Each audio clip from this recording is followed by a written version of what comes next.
दोस्तों आप सभी का स्वागत है एबीसी कोचिंग यूट्यूब चैनल में। आप लोग कैसे हैं? आशा है कि आप लोग स्वस्थ और मस्त होंगे और अपने बोर्ड परीक्षा की तैयारी ज़बरदस्त तरीके से कर रहे होंगे।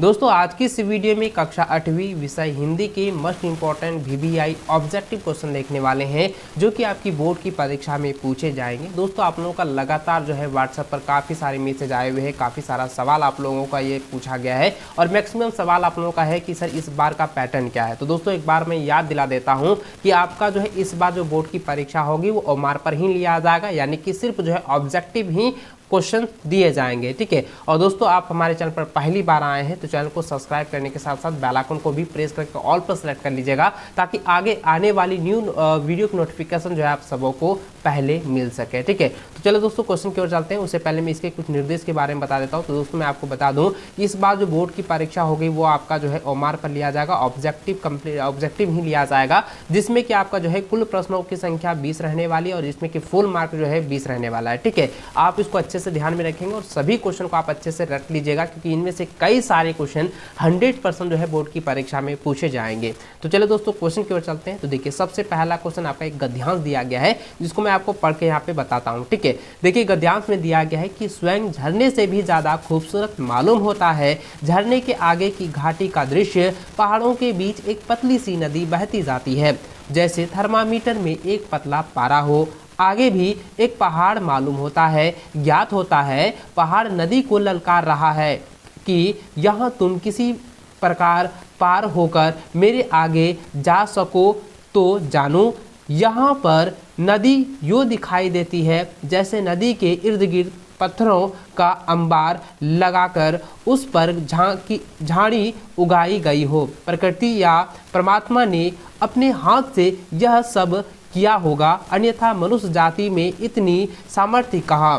सैकड़ों वर्ष में भी मानव के प्रयत्नों से शोभा के इस विशाल वैभव की सृष्टि कठिन है। तो दोस्तों इस गद्यांश को मैं अच्छे से पढ़ लिया हूं और चलिए इसके डायरेक्ट जो है क्वेश्चन की ओर चलते हैं और उसका आंसर भी मैं बताते जाऊंगा। आप इसको जो है अच्छे से कॉपी में नोट करते जाइएगा, इससे कई सारे क्वेश्चन आपकी बोर्ड की परीक्षा में पूछे जाएंगे और गद्यांश को आप लोग अच्छे से ध्यान में रखेंगे। ठीक है। तो देखिए यहाँ पे इसी से रिलेटेड एक यहाँ पे पहला सवाल दिया गया है कि झरने के आगे दिखाई देता है। तो झरने के आगे क्या दिखाई देता है? तो झरने के आगे जो है वो घाटी दिखाई देता है, पहाड़ दिखाई देता है और नदी भी दिखाई देता है। तो दोस्तों इसका जो सही आंसर क्या होगा? उपयुक्त सभी होगा। ऑप्शन नंबर डी जो है इसका सही आंसर होगा। ठीक है, याद रखेंगे।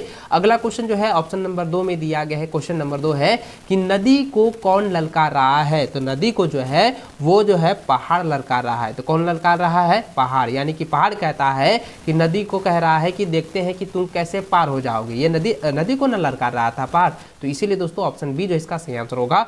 अगला क्वेश्चन तीसरा नंबर दिया गया है कि झरने की शोभा के इस विशाल वैभव की सृष्टि किसने की है? तो इसका आंसर क्या हो जाएगा? ईश्वर ने की है। यानी दोस्तों क्या हो जाएगा? प्रकृति या परमात्मा ने। ठीक है। तो ऑप्शन नंबर जो है सी जो है इसका सही आंसर होगा। इसको अच्छे से आप लोग कॉपी में नोट करते जाइए और परीक्षा से पहले 100% आप लोग याद कर लीजिएगा और आप हमसे वादा कीजिए, नीचे कमेंट करके बताएं कि जी हाँ सर हम इसको अच्छे से तैयार करेंगे, रट लेंगे। ठीक है। आप मुझे कमेंट करके जरूर बताते जाइएगा ताकि मैं भी देख पाऊँ कि आप लोग भी अच्छे से मेहनत कर रहे हैं। जिस तरीके से मैं आप लोगों को जो है इंपॉर्टेंट क्वेश्चन प्रोवाइड करा रहा हूँ, जिस तरीके से मैं तैयारी आप लोगों को करा रहा हूँ। ठीक है। आप भी उसी तरह से जो है आप लोग भी अपनी जो है लगन को बरकरार रखिए, अपनी तैयारी को जो है जारी रखिए। ठीक है। तो चलिए दोस्तों आगे देखते हैं। यहाँ पे दूसरा क्वेश्चन जो दिया गया है कह रहा है कि विद्यालयों के लिए प्रकाशित होने वाली पंख पत्रिका के संपादक को अपनी कविता प्रकाशित करने के लिए लिखे गए पत्र के छुटे हुए अंश को भरिए जो प्रश्न संख्या 4, 5 तथा 6 के रूप में बॉक्स में क्रमांकित है। तो यहाँ पे देखिए दोस्तों, यहाँ पे जो है ना विद्यालय को जो है एक एप्लीकेशन लिखनी है जिसमें कि जो है एक पंख पत्रिका में जो है अपना जो है कविता यानी संपादक को जो है समर्पित करना है और उसमें अपना जो है कुछ छंद या कुछ छुटे हुए अंश को जो है आप लोग को यहाँ पे भरते जाना है। ठीक है। तो चलिए दोस्तों आगे बढ़ते हैं। तो देखिए यहाँ पे जो है दिया गया है सेवा में। आप इसको अच्छे से समझते जाइएगा। देखिए यहाँ पे क्या लिखा है? सेवा में उसके बाद लिखा है संपादक महोदय, पंख राज्य परियोजना परिषद झारखंड, विषय कविता प्रकाशन हेतु। तो सबसे पहले यहाँ पे चौथा नंबर जो दिया गया है, ठीक है, यहाँ पे जो ऑप्शन क्या होगा, तो आप इसको मैं यहाँ पे जो है ऑप्शन के साथ भी आप लोगों को बताते जाऊंगा, ठीक है। चलिए आगे इसको थोड़ा सा ऊपर कर लेता हूँ। तो देखिए यहाँ पे सबसे पहले क्या लिखेंगे, देखिए याद आपको मैंने पहले भी बताया था, ठीक है, तो इसको जो है आप लोग अच्छे से याद रखेंगे। तो देखिए ऑप्शन के साथ मैं आपको बताते जाऊंगा। तो देखिए यहाँ पे डैश दिया गया चौथा नंबर, तो चौथा नंबर का क्या हो जाएगा, चौथा नंबर का जो है ऑप्शन नंबर बी हो जाएगा। यहाँ पे क्या हो जाएगा, महाशय या महोदय, ठीक है। यहाँ पे क्या लिखेंगे, महाशय मैं अपनी प्रतिष्ठित पत्रिका, ठीक है, प्रतिष्ठित पत्रिका, उसके बाद क्या लिखेंगे यहाँ पे पंख, ठीक है, पांचवा नंबर में क्या हो जाएगा, यहाँ पे हो जाएगा पंख, ठीक है, क्योंकि पंख पर ही यानी कि पंख पत्रिका में जो है अपना जो है कविता को प्रकाशन करना है ना, तो यहाँ पे पांचवा नंबर में क्या भराएंगे, तो यहाँ पे पंख भराया जाएगा, जो कि ऑप्शन नंबर आपका ए में दिया हुआ है, ठीक है। देखिए पांचवा का ए में आपका दिया हुआ है, ठीक है। चलिए अगला क्वेश्चन देखते हैं। यहाँ पे उसके बाद दिया गया है पंख का कई वर्षों से पाठक हूँ, मैं इस पत्रिका में प्रकाशन हेतु अपनी कविता नन्ही चिड़िया भेज रहा हूँ, यह मेरी, तो यहाँ पे क्या हो जाएगा, मौलिक, ठीक है, यहाँ पे क्या होगा, मौलिक रचना है, या मेरी मौलिक रचना है और अनंतर प्रकाशित नहीं हुई है, यानी कि किसी में भी अभी तक प्रकाशित नहीं की गई है। इसे सत्यापित करने के लिए मेरे हिंदी अध्यापक का प्रमाण पत्र संलग्न है। आशा है कि आप यथाशीघ्र मेरी कविता को अपनी पत्रिका में प्रकाशित करेंगे। उसके बाद यहाँ लिखेंगे धन्यवाद विश्वास भाजन आदित्य सिन्हा, कक्षा 8, राजकीय मध्य विद्यालय रांची, ठीक है। उसके बाद देखिए यहाँ पे संलग्न में दिया गया है कविता नन्ही चिड़िया और यहाँ पे दिया गया है हिंदी अध्यापक का प्रमाण पत्र, ठीक है। इस प्रकार से दोस्तों ये आपका जो है लेटर यानी कि एप्लीकेशन जो है वो कंप्लीट हो चुका है, आप यहाँ पे समझ गए होंगे। चलिए आगे बढ़ते हैं। अगला यहाँ पे देखिए दिया गया है नीचे लिखे गद्यांश को ध्यानपूर्वक पढ़िए और प्रश्न संख्या 7 से लेकर 8 के उत्तर सही विकल्प को चुनकर दीजिए। तो इस गद्यांश को भी पढ़ लेते हैं, देखते हैं यहाँ पे क्या लिखा है। लिखा है कि चाहे गाँव हो या शहर, एक पड़ोसी ही दूसरे पड़ोसी के सुख दुख में साथ देता है। वह जन्मदिन तथा विवाह आदि संस्कृति शुभ अवसरों पर हमारे सुख में निष्पट भाव से शामिल होता है और विपत्ति के समय भी वही हमारी दाहिनी बाह बनकर सहारा देता है। यानी कि दोस्तों जब मुश्किल घड़ी आती है तो दोस्त ही जो है वो सहारा बनता है, वो मदद करता है, ठीक है। चलिए यहाँ पे देखिए 7वां नंबर क्वेश्चन दिया गया है कि गद्यांश के लिए एक उपयुक्त शीर्षक चुनिए। तो गद्यांश के लिए आपको जो है एक उपयुक्त शीर्षक चुनना है। तो सबसे पहले यहाँ पे देखिए क्या लिखा है, चाहे वो गांव हो या शहर हो, एक पड़ोसी है एक दूसरे पड़ोसी का सुख दुख में साथ देता है। तो यहाँ पे क्या हो जाएगा, तो ऑप्शन डी हो जाएगा, पड़ोसी का महत्व, ठीक है। और 7 नंबर का आंसर क्या होगा, पड़ोसी का महत्व, ऑप्शन डी। अगला क्वेश्चन 8वां नंबर है कि पड़ोसी हमारा साथ कब देते हैं। तो पड़ोसी जो है हमारा साथ तो जो है सुख में भी देते हैं, दुख में भी देते हैं, जन्मदिन हो या विवाह दिन हो वो उसमें भी देते हैं, यानी कि दोस्तों उपयुक्त सभी में देते हैं, ठीक है। तो यहाँ पे हो जाएगा ऑप्शन नंबर डी जो है इसका सही आंसर होगा। चलिए अगला क्वेश्चन 9 नंबर दिया गया है कि छोटा जादूगर शीर्षक कहानी में बालक के किन गुणों को उभारा गया है। तो इसका आंसर क्या हो जाएगा, ऑप्शन डी हो जाएगा, सही विकल्प। सभी विकल्प क्या है, सही है, यानी कि साहस को भी दर्शाया गया है, स्वावलंबन को भी दर्शाया गया है और मातृ सेवा को भी दर्शाया गया है। तो इसलिए दोस्तों इसका आंसर क्या होगा, ऑप्शन डी जो है इसका सही आंसर होगा। इसको कॉपी में नोट कर लीजिए, इसको उतार लीजिएगा, ठीक है। चलिए 10वां नंबर क्वेश्चन दिया गया है कि पथ की पहचान शीर्षक कविता में कवि पथ की पहचान करने कहता है क्योंकि, तो इसका आंसर क्या हो जाएगा, सफलता प्राप्त करना आसान हो जाता है। तो ऑप्शन ए जो है इसका सही आंसर होगा।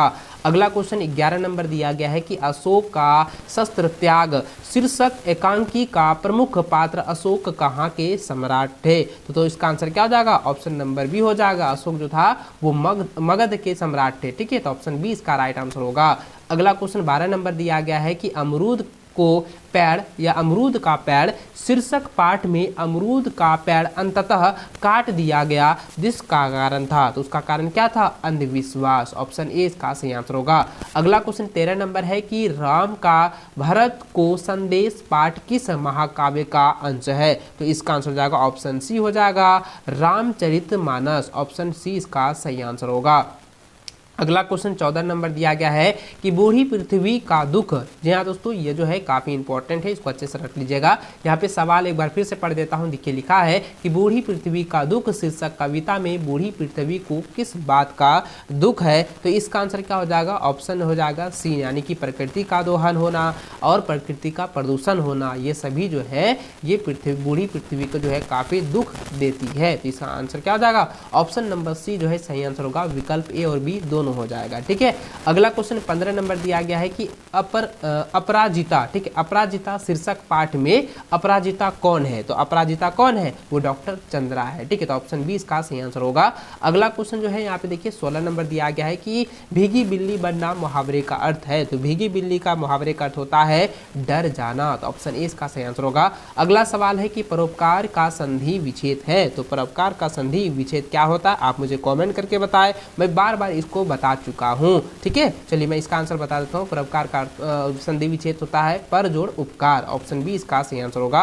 अगला क्वेश्चन 18 नंबर है कि विलोम शब्द युग्म है। तो विलोम शब्द का युग्म क्या है? तो इसका आंसर आप बताएं। तो इसका आंसर क्या जाएगा? उत्तर दक्षिण। ठीक है, ऑप्शन ए इसका सही आंसर होगा। अगला क्वेश्चन 19 नंबर है कि मैं भी बहुत भयभीत था, इस वाक्य में परिवेशन है। तो इसका आंसर क्या हो जाएगा? बहुत। ठीक है, ऑप्शन सी इसका सही आंसर होगा। अगला क्वेश्चन जो लास्ट क्वेश्चन है, जो कि यहाँ पे काफी इंपॉर्टेंट दिया गया है, जिसमें क्वेश्चन ये है कि विश्व शब्द का, यानी कि विष शब्द का पर्यायवाची शब्द नहीं है। यानी कि विष जो है, जिसको जहर कहते हैं, इसका पर्यायवाची शब्द नहीं है। तो देखिए एक जहर जो है ये विष का भी पर्यायवाची शब्द है। ठीक है, और गरल भी पर्यायवाची शब्द है और हलाहल भी पर्यायवाची शब्द है। लेकिन यहाँ पे क्या कहा गया था कि पर्यायवाची शब्द नहीं है। तो दोस्तों इसका आंसर क्या हो जाएगा? ऑप्शन डी हो जाएगा। अमी जो है ये पर्यायवाची शब्द नहीं है। ठीक है, तो इस तरीके से दोस्तों आपके बोर्ड की परीक्षा में भी 20 क्वेश्चन ही दिए जाएंगे। 20 क्वेश्चन को आप लोग अच्छे से तैयार कर लेना। सभी क्वेश्चन को, जितने भी वीडियो में आप लोगों को 8वीं के हो या 9वीं को हो या 11वीं के, सभी क्लासेस का जो है वीडियो आप लोगों को प्रोवाइड करा रहा हूँ। प्लेलिस्ट को एक बार चेक कर लीजिएगा, सभी का वीडियो आप लोगों को मिल जाएगा। ठीक है, और जितने भी क्वेश्चन मैं आपको बता रहा हूँ उनको अच्छे से आप लोग जो है रख लीजिए।